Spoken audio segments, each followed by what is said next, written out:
যে আমি আসলতে নিৰ্বাচন খেলিম বুলি ভবাও নাছিলোঁ, কিন্তু ভগৱানৰ কৃপা আৰু ৰাইজৰ যিটো সঁহাৰি, বিশেষকৈ আমাৰ আদিবাসী চাহ জনগোষ্ঠী ৰাইজৰ যি সঁহাৰি, তাক মূৰত শিৰত লৈ আমি নিৰ্বাচন খেলিব লৈছোঁ। আৰু নিশ্চিতভাৱে আমাৰ যি ৰাইজৰ আমাৰ প্ৰতি যি ভাল ভাৱ, মৰম ভাৱ, সেইটো চাই আমি ইতিমধ্যে গম পাইছোঁ যে আমাৰ ভাল ফল ওলাব এইবাৰ।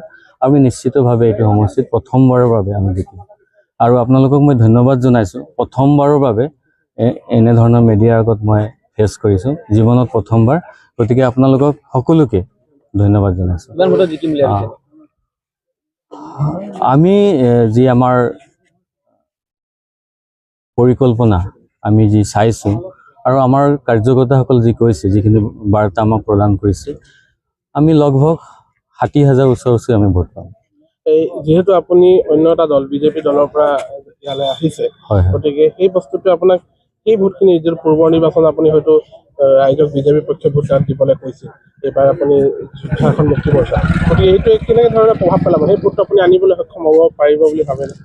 চাওক, ভাৰতীয় জনতা পাৰ্টিৰ কাৰ্যকৰ্তা হিচাপে মই যেতিয়া কাম কৰিছিলোঁ, আপোনালোকে নিশ্চয় গম পাব, নাহৰকটীয়া বাসী ৰাইজে নিশ্চয় গম পায় যে ভাৰতীয় জনতা পাৰ্টিৰ কাৰণে বহুত কাম কৰিলোঁ, বহুত জেগাত গৈছোঁ। মোৰ নিচিনা ত্যাগ আৰু বলিদান দিয়া এইটো দলৰ কাৰণে কোনো নাই নাহৰকটীয়া সমষ্টিত। বিভিন্ন ঠাইত আজিও লাহোৱাল যাওক, তিনিচুকীয়া যাওক, ত্ৰিপুৰা যাওক, গুৱাহাটী ফালে যাওক, আমাৰ সোণাৰী যাওক, চব জেগাত মই কাম কৰিছিলোঁ। আৰু ভাবিছিলোঁ যে এইটো দলে আমাৰ বিশেষকৈ দুখীয়া দৰিদ্ৰৰ কাৰণে, আদিবাসী ৰাইজৰ কাৰণে, অসমৰ কাৰণে কাম কৰিব।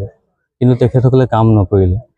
তেখেতসকলে যিধৰণে মানুহক প্ৰতাৰণা কৰি আছে, বিভিন্ন ঠাই উচ্ছেদ কৰি আছে, মানুহক দুখ দি আছে, সেই দুখবোৰ দেখিব নোৱাৰিলোঁ। বিশেষকৈ জুবিন গাৰ্গৰ ক্ষেত্ৰত যেতিয়া হ'ল ঘটনাটো, অন্তৰ কান্দি গ'ল, অন্তৰ চুই গ'ল। আৰু সেই ঘটনাই নেকি মোক অনুপ্ৰেৰণা যোগালে ওলাই অহা বুলি, আৰু সেইটোৱে শক্তি দিলে মোক।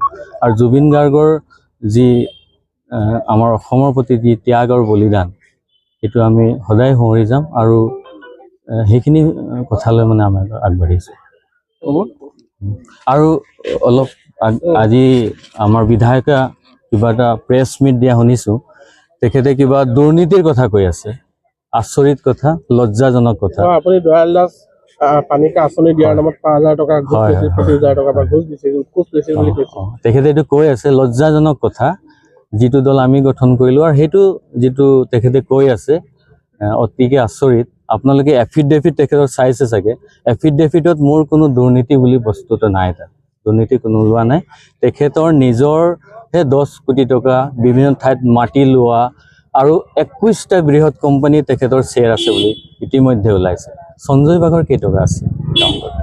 তেখেতৰ যিজন দাদা, তেখেতৰ যিজন মেইন বছ, তেখেত যেনেকুৱা মিছা কথাৰে অসমখন চলাই আছে, ৰাজনীতিটো চলাই যাম বুলি কৈছে, তেখেতে অনুৰাগী হয়, তেখেতে একেধৰণে কাম কৰিব। তো ৰাইজ গম পাইছে ইতিমধ্যে, মিছা বেছি দিন নচলিব, মিছাৰে ৰাইজক মানে চলাই নিব নোৱাৰিব। ৰাইজ জাগি উঠিছে এইবাৰ, আৰু এইবাৰ নিশ্চিতভাৱে এইটো দলটোৰ মানে বিনাশকাৰী বিজেপি দলটোৰ খাত্মা হ'ব। ধন্যবাদ। আপুনি জয়ী হ'ব কিমান ভোটত? 60,000 লগভগ। 60,000 ভোটত জয়ী হ'ব? 60,000 নহয়, 60,000 মই পাম ভোট।